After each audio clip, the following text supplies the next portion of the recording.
I'd like to make also like a comment about the way that privacy has been approached in Europe.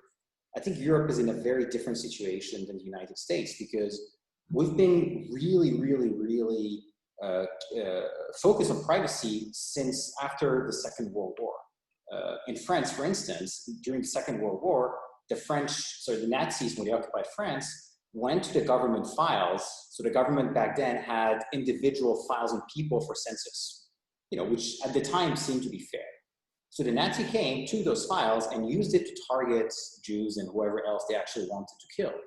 And so after the Second World War, France actually created a law that prevented government from keeping individual data after they've aggregated it for census.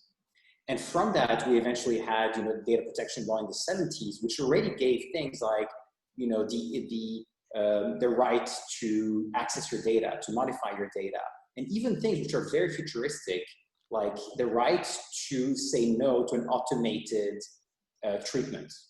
And eventually that became pretty much a GDPR. So I think like in Europe, because we had a major fuck up, 70 years ago, we're now like really concerned that someone else might abuse this data, which, we see happen on a daily basis